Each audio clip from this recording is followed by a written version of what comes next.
Have you ever wondered why aging feels lonelier for some people, even when they're surrounded by others? It's not just about gray hair or aching joints. The real reason often hides in plain sight, small, unnoticed habits that slowly push people away. And the worst part, most don't even realize they're doing it. These behaviors creep in over time, changing how we connect, how we communicate, and how we're perceived. But here's the good news.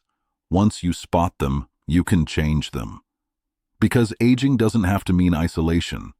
It can mean connection, joy, and purpose, if you know what to watch for. Negativity that drains others. Negativity can sneak into your life without warning. At first, it's harmless. Just a few grumbles about the news or an offhand comment about how things were better back in the day. But over time, those small complaints start to add up. Conversations become heavy. People leave feeling drained instead of uplifted. And slowly, without realizing it, you start pushing others away. It's easy to understand why this happens. Life gets harder with age. Aches, losses, frustrations with how fast the world changes. But when every interaction becomes a chance to vent, people begin to pull back. Even loved ones, especially loved ones. You might think you're just being honest or telling it like it is, but constant criticism of people, trends, or the world makes others feel judged or dismissed. And when people feel worse after talking to you, they'll start avoiding those conversations altogether. The good news? You can flip the script. Start by becoming aware of how you speak. Are you beginning every conversation with a complaint or a criticism? Try leading with something positive instead. It could be as simple as, "The sky looked beautiful this morning," or, "I'm glad we're talking, I missed this." That small shift changes the entire tone. Limit your venting time. Give yourself 2 minutes to get it off your chest. Then steer the conversation towards something constructive or uplifting. And most importantly, practice curiosity. Instead of dismissing what you don't understand, ask about it. When your grandchild mentions a new trend, say, "Tell me more." People gravitate toward those who make them feel good. By choosing positivity, without pretending everything's perfect, you become someone others want to be around. And that's the first real step toward a richer, more connected life. Letting appearance go. There's a silent message we send to the world every day through how we show up. But as people age, many slowly stop paying attention to that message. Hair goes unbrushed, clothes become baggy and dull, makeup gets tossed aside, and personal grooming slips into the background. It doesn't happen all at once. It starts with a thought. Why bother? The answer? Because how you present yourself affects not just how others see you, but how you see yourself.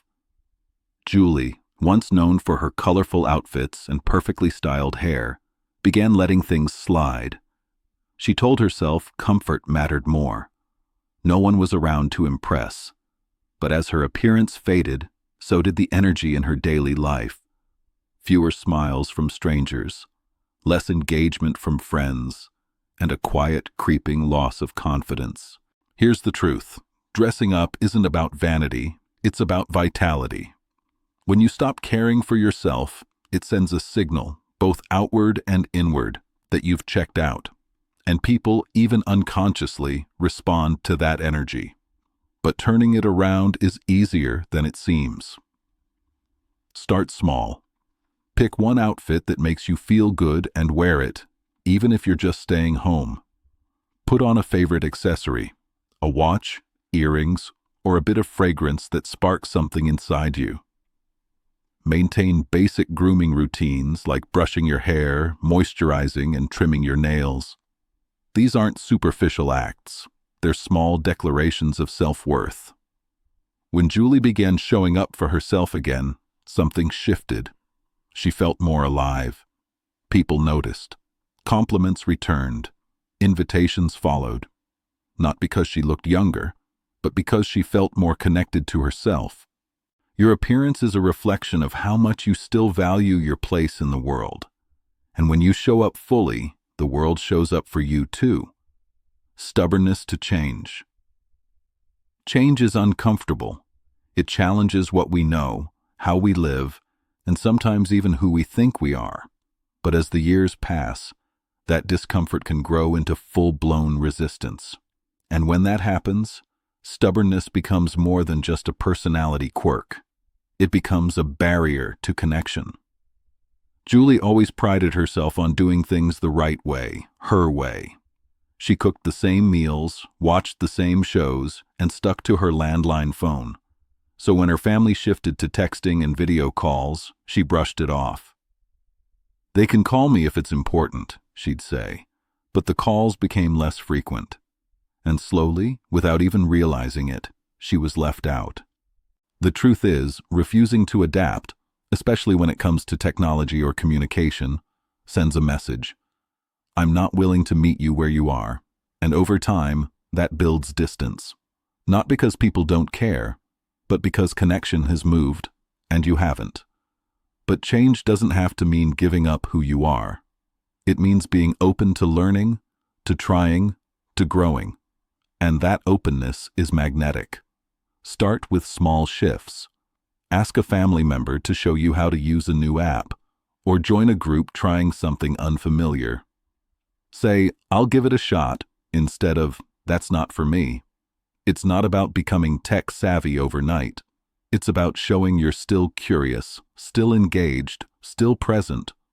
When Julie finally let her granddaughter teach her how to send a text, it wasn't just a new skill. It was a moment of bonding. A small door reopened. Adaptability isn't just for the young. It's a lifelong superpower. And the more you exercise it, the more doors you'll find still waiting to open. Hoarding and emotional clutter. It starts with a drawer full of old birthday cards, a stack of magazines you might read someday, and clothes you haven't worn in years. But over time, that clutter spreads, and it's not just physical, it becomes emotional, a reflection of holding on too tightly to the past, and a barrier to fully living in the present.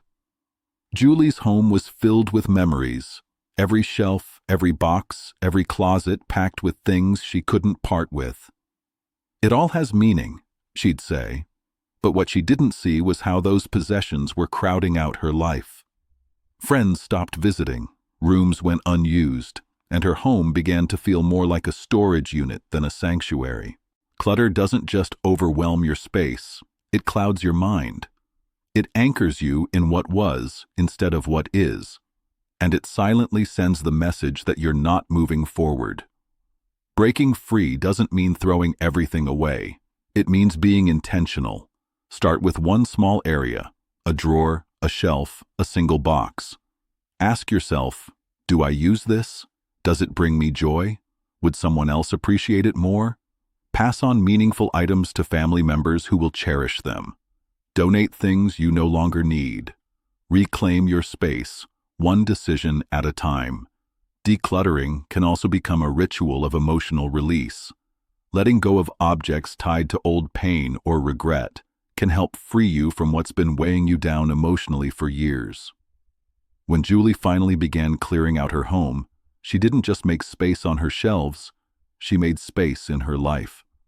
Guests returned, conversations flowed, and for the first time in a long while, her home felt alive again. Letting go isn't about loss, it's about creating room for what matters most now. Losing patience too quickly. It's easy to get irritated. Slow drivers, long checkout lines, a clumsy waiter fumbling your order. But when that frustration becomes your default reaction, it does more than just sour your mood.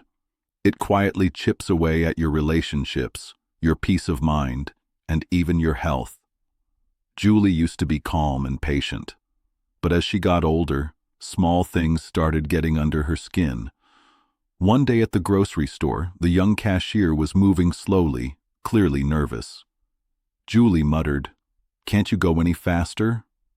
The boy looked down, embarrassed. It was a moment of impatience, but it stuck with her. She realized she had become the very kind of person she once tried to avoid. As we age, our tolerance for inconvenience often shrinks. We want things to go smoothly because everything else feels harder. But that's exactly when patience becomes more valuable. Not just for others, but for ourselves. Impatience creates stress. It closes off compassion. And worst of all, it distances you from people who are just doing their best. Want to shift that energy? Start with awareness. The next time you feel frustration rising, pause. Take a breath. Ask yourself, is this really worth the tension I'm feeling? Try to see the human behind the moment. That slow cashier might be new or nervous. The distracted driver might be someone's aging parent. Choosing grace over anger doesn't just make the world softer, it makes you lighter. Julie began practicing patience as a choice. She smiled more, let go of small annoyances, and people responded. Her interactions became warmer, more meaningful, even with strangers. Patience isn't weakness, it's strength under control.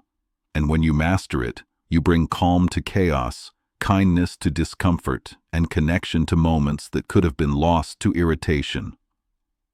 Talking too much, listening too little.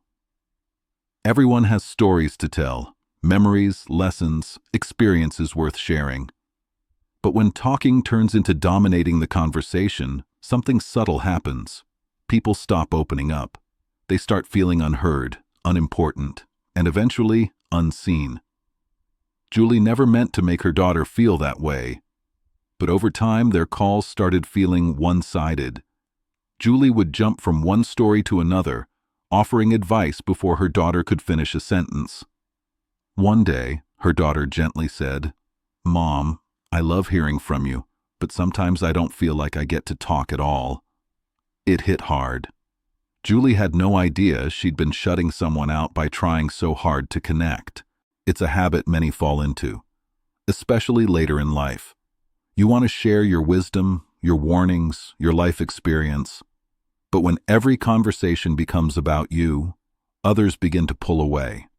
Not out of disrespect, but because they no longer feel included. The good news? This habit is one of the easiest to fix, if you're intentional. Next time you're in a conversation, pause. If you've been talking for a while, stop and ask, "How about you? What's been going on in your world?" Then listen, not just to respond, but to understand. Resist the urge to interrupt or one-up someone's story. Let them finish, even if you're excited to share something similar.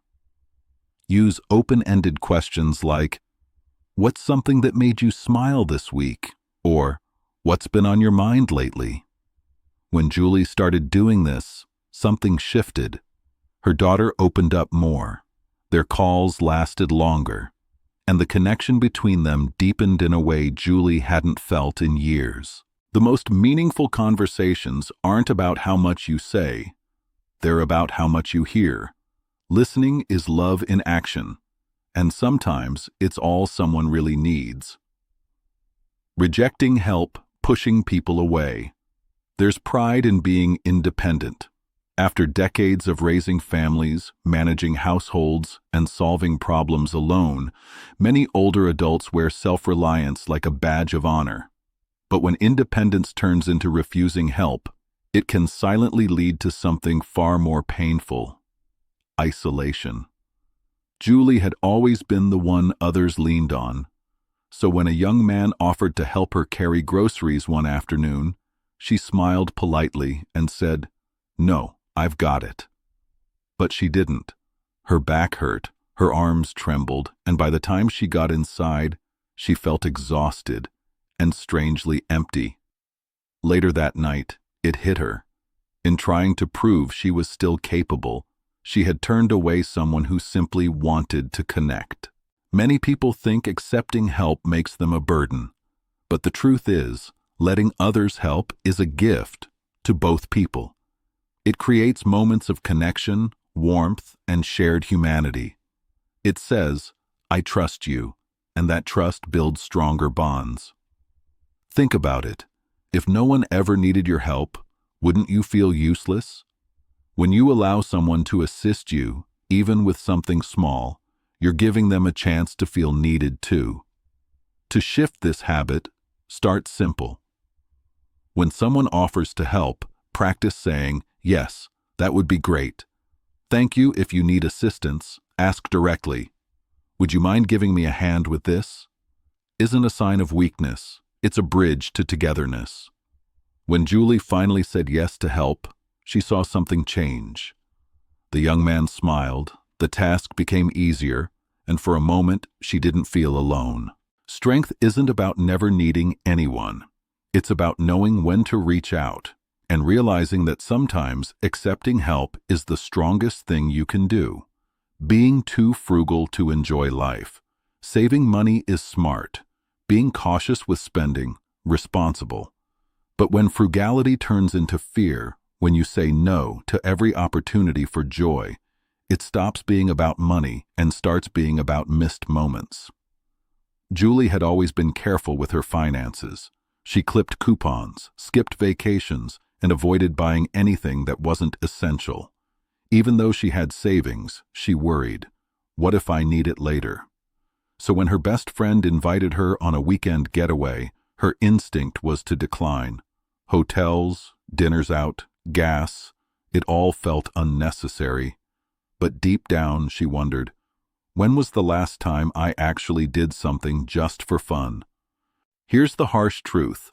Many people spend their entire lives saving for later, and then later never comes.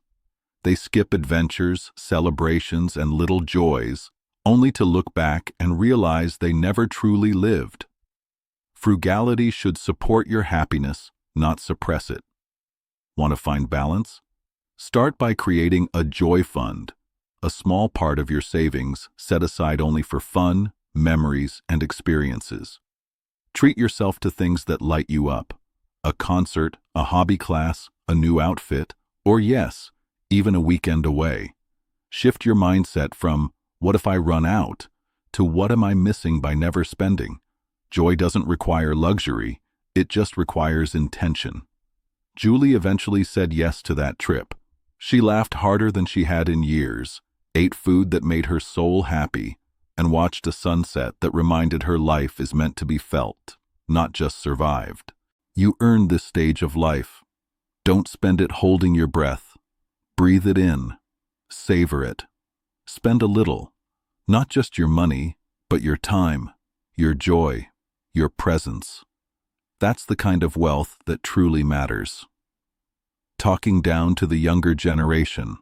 It often starts with good intentions, wanting to share wisdom, offer perspective, or help the younger generation see the bigger picture. But when advice becomes comparison, or stories turn into lectures, something shifts. Instead of building a bridge, you create a wall. Julie adored her grandson, Ethan, but lately, their visits felt shorter, more distant. One afternoon, when he mentioned a new app he was excited about, Julie scoffed and said, "Back in my day, we didn't need all this nonsense. Kids actually played outside." Ethan went quiet. Moments later, he left early. Julie sat in silence, wondering what went wrong. What she didn't realize is this. Talking down to younger people doesn't make them feel wiser, it makes them feel dismissed. Constantly comparing then to now tells them that their world, their interests, and their struggles aren't valid. Yes, times have changed, but so has the way we connect. Dismissing someone's experience because it's different from your own doesn't create understanding. It drives disconnection. The fix? Simple curiosity. Instead of saying, "That's not how we did things," try, "That's interesting. How does that work?" Ask questions. Listen with the same interest you'd want someone to show you. Share your stories, but not as corrections, as connections. Let them see the value in your past without feeling judged for their present. Julie tried this during Ethan's next visit. When he brought up his favorite video game, she leaned in and asked, "What do you like about it?" His face lit up. For the first time in a long while, their conversation flowed. easy, natural, and full of mutual respect. Every generation wants to be seen, heard, and understood. You don't need to change them, just meet them where they are. That's how real connection begins. Holding grudges and regrets. The past has a way of clinging to us. Old betrayals, painful arguments, missed chances. At first, these memories feel like lessons, but over time, they can harden into something heavier. Resentment, bitterness, regret.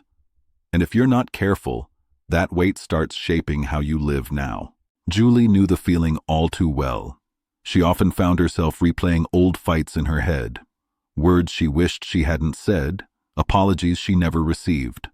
Holidays reminded her of the sister she no longer spoke to. Quiet evenings brought back thoughts of friendships that had faded and decisions she couldn't undo. It felt like a film stuck on repeat, and she didn't know how to stop watching it. But here's the truth. Holding on to pain from the past doesn't protect you. It imprisons you. It robs you of joy in the present, strains your relationships, and affects your health. Studies show that long-term resentment can increase stress, disrupt sleep, and even weaken your immune system. Letting go isn't about excusing what happened. It's about releasing yourself from the emotional grip of it. Start by acknowledging that the past cannot be changed. Then ask yourself, what can I learn from this? Write down your thoughts if you need to. Some people even find healing in writing a letter they'll never send, just to let it all out. Forgiveness is not a gift to the other person. It's a gift to yourself. When Julie finally chose to let go, something shifted. She reached out to an old friend, reopened a long-closed door with her sister, and most importantly, stopped punishing herself for what she couldn't change. And in doing so, she made space for peace. The past can inform you, but it doesn't have to define you. You deserve the freedom of now. Julie's story reminds us that aging doesn't have to mean fading. It can mean thriving, reconnecting, and choosing joy. Which of these habits hit home for you? Let us know in the comments. And if this inspired you, don't forget to like, subscribe, and share. It helps us bring more life-changing insights to people just like you.